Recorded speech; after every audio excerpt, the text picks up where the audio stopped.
What's going on, ladies and gents? So, this is jump right into it, no bull. Lakers got taken care of last night by the Minnesota Timberwolves.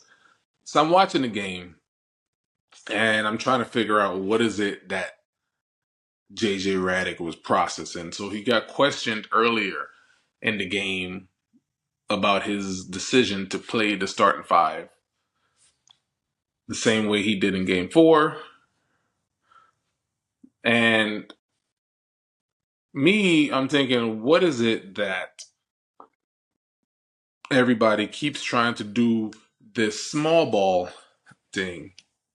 Because I think a lot of people forget that when the Golden State Warriors did the small ball, they had some elite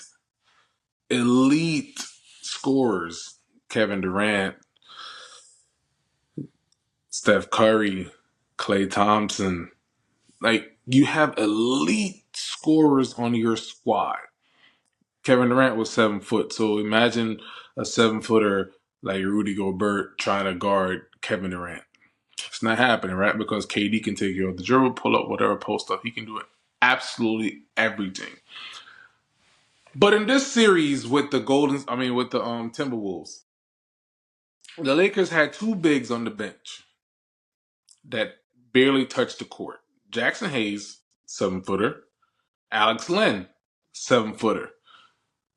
So, correct me if I'm wrong, you're seeing Rudy Gobert dominate the paint. Dunks after dunks after dunks after dunks, rebound after rebound after rebound after rebound. And I'm thinking to myself, at some point, your coaching staff have to tap you on the shoulder and say, hey, maybe we need to throw a big in there just to, beat up on Rudy a little bit, throw him off balance a little bit, just to get us something a little bit, right? Just something different. Because obviously whatever that you're doing is not working. You're so focused on offense and offense and offense and offense, and then you forget that there's another side of the court that you got to play on, the defensive end. Both games, game four, game five, came down to it. Very close game. Obviously, game four was a little bit more intense towards the end, but they were still both close games. So, me personally, I'm a Lakers fan, diehard Lakers fan. Kobe Bryant made me a Lakers fan. And then obviously I did my history and love Magic Johnson and Kareem and Cooper and all of those guys, right? So I'm thinking to myself, after watching this game, who do you blame for this Lakers series not going as far as people anticipated it going? Because Lakers was the number 3 seed, if I'm not mistaken. T-Wolves was the number 6 seed.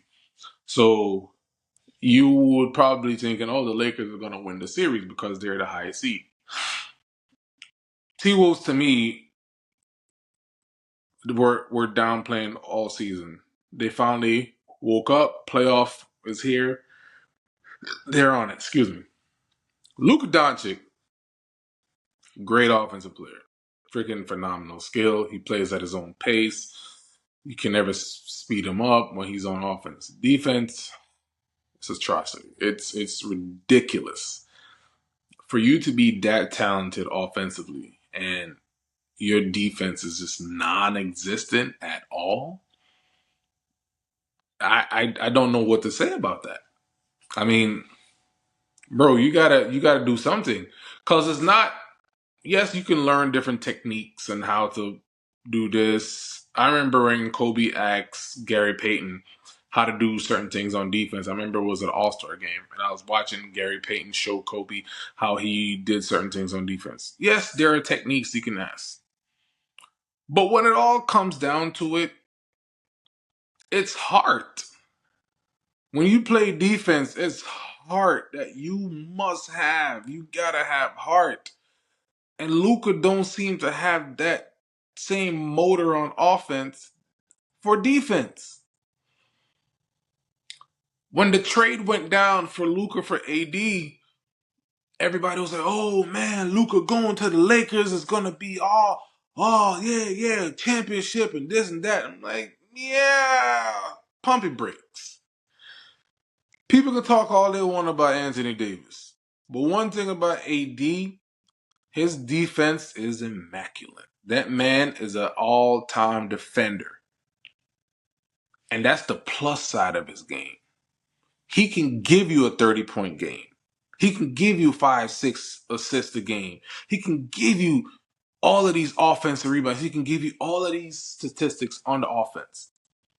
But then his defense is where I had AD as the better player overall. We know what Luka can do on the offense. But basketball is played on both sides of the court. You can't just say, oh man, Luka's this, Luka. We know Luka's great, but we have to understand that Luka's a liability. Forget liability. He's non-existent on freaking defense. And I remember when they was playing against the Chicago Bulls earlier in the year, I can't remember the young kid name, but he kept going at Luka, going at him, going at him, going at him. And I'm thinking to myself, yo, there's no way other teams are not paying attention to this and saying, man, look at how they're going at Luka. We're going to have to use the same formula. Minnesota Timberwolves must have seen that and said, man, we're going to go at him as well. Ant kept going at him. Julius Randle kept going at him. McDaniels kept going at him. Freaking Mike Conley was going at. Everybody on the offensive side was going at Luka defensively because they know that he cannot stop a freaking cold if he had on a jacket. Couldn't. So moving forward for the Lakers in the offseason, they can sit here and say, oh, we need to go make this trade. We need to go make that trade. No, Luka needs to get into the freaking gym, go into a sauna, sweat out a few pounds, and go on the treadmill, go run some laps, something, go do some defensive slides, go do some box out drills, go, I don't know, but he needs to go work on getting in better physical conditional shape so that he can be ready to play some defense. Your offense can only carry you so far. And then on top of it, to go back to what I was talking about, the small ball thing only works if you have exponential scorers surrounding you. Lakers don't have that. LeBron has been playing in the NBA now for about 70 years. At some point, Father Time is going to kick in and say, yo, Bron, hey, time to hang it up. At some point, there are instances where you will see it where you say, damn, he's trying to take breaks on offense. You see it in the game. When in plays where we know LeBron would have taken it to the rack and dunked it on your head or whatever the case might be, there are instances where you will see those things. But he's older now. He's been in the league forever. Father Time is going to find a way to catch up with you. Maybe he's still going to have the 20 points and the 6 assists and the 7 rebounds. Yeah, he's still going to put that up. He's athletically gifted. He knows how to do that. But at the same time, we also have to put in perspective that he's playing against younger players that their motor and their engine is just right now, it's on 1,000. They just want to go, go, go, go, go, go. Where LeBron is trying to figure out how to slow down when these players are like, no, we're not going to let you slow down. We're going to speed you up to make you burn energy to gas you out so that when it comes down to the last minute of the game, you're tapped out. You're on E. Your gas light is already blinking, blinking, blinking, blinking. It's ready to let you know, like, bro, I'm out of gas. And that's what the Timberwolves did. They kept going at him, and they kept going at him, kept going at him. And then they realized not only can we go at LeBron, we can also go at Luka. And they did that. They went at Luka. They said, man, this man got 2 left feet. He can't move on defense. He's stuck in quicksand. I never understood why they call it quicksand when that shit takes you down slow. But anyway, that's another conversation for another day. But yeah, he's stuck. So I don't understand why everybody was and this is what it is for me. There's so many people that are so caught up in the flash and the feel over Luka. Granted, though, he's a great player. But when you don't have knowledge of the game of basketball, when you don't have knowledge about the game of basketball, you are always caught up in the highlights. And when you're so caught up in the highlights, you forget that there's another side of the court that Luka does not participate in. And that's defense. He doesn't play defense. He doesn't like defense. He wants to see he can body you and take advantage of you on the offense, and maybe you will come down and you won't be so aggressive on offense, and he can take some time off on defense. No, dude, you got to play defense. Now everybody was on Nico Harris and saying, "Oh man, he should have never made that trade." Pump your brakes. In order for that trade to go through, the owners have to sign off on that. So let's stop blaming Nico Harris as if he was the one that said, "Yo, we have to trade Luka right now." Yes, they're gonna put him front and center because he's the general manager and he's the one that makes the trades. But the owner has to sign off on that first. Before that trade goes in, the owner has to come in and say, "Hey, what do you think about this?" And then the general manager then go ahead and process the trade. So we got to stop blaming Nico for this trade. And the only way we're going to know who benefits from this trade is when both Anthony Davis and Luka is healthy.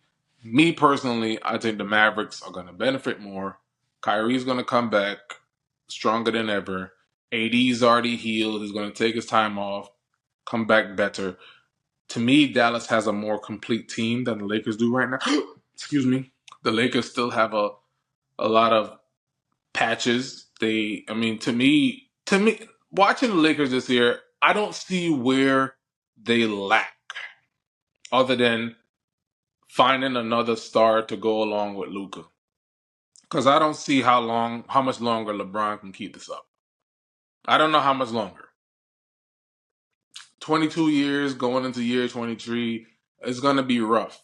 I don't care who you are. At some point, Father Time is going to check in and let you know, hey, it's time to hang it up. Is LeBron still playing at a high level? Yes, he's been one of the top 10 players in the NBA this year.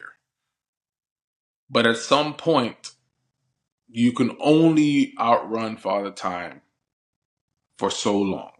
He's going to be 41 next year or next basketball season.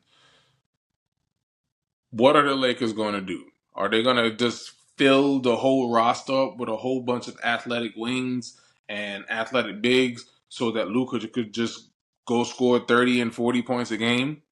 Or is Luka going to take it upon himself and say, you know what?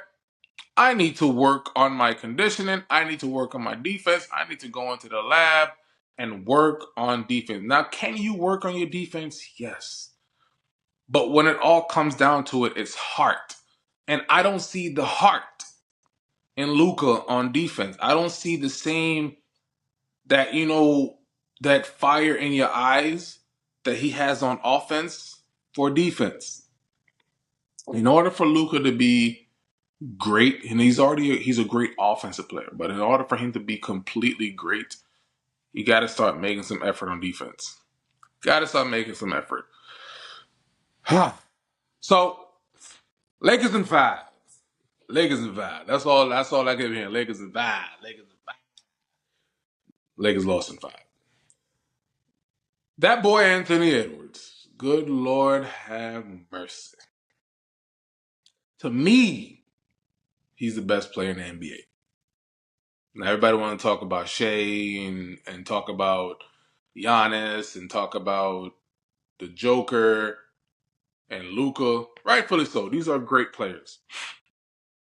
But Ant-Man, Anthony Edwards? Nah, brother. That no. Best player in the NBA. I don't know what else is the best in the league right now. He does absolutely everything you need him to do. Offensively, defensively, energy wise, hustle, doesn't matter what it is. He's going to do it. He reminds me to me he's a tweener between Kobe and Mike. He has the athletic ability of Michael Jordan and he has the drive of Kobe instilled in him. And the way he goes about it, he doesn't care who you are while he's playing. He's not trying to be your friend. He's not trying to lovey-dovey laugh. No, he wants to bust your ass. And then after the game, hug and dap, whatever. I love that about him. My favorite player in the NBA right now, Anthony Edwards. Gotta give that man his props. Best player in the game. I think the Timberwolves can go pretty far in the playoffs. If they get past whoever comes out between Houston and Golden State, and then I think whoever goes up against OKC is going to lose. If Minnesota can get to the Western Conference Finals, they have a legitimate shot of getting to the NBA Finals. A legitimate shot. I would love to see them two in the Western Conference Finals. Those two young studs going at it. Shea and Ant-Man going at it in the NBA Conference, Western Conference Finals. That would be beautiful. That would be box office for the NBA. Beautiful. But let's see how that plays out. You never know, at any given day, anything could happen. But man, Lakers in five. Lakers in five. And they ain't went the way a lot of people anticipated it to be. Not at all. All right. Yeah, I know what it is, man. It's your boy O'Shane here on Yard Podcast. Stay blessed, never stress. Until next time. Rah.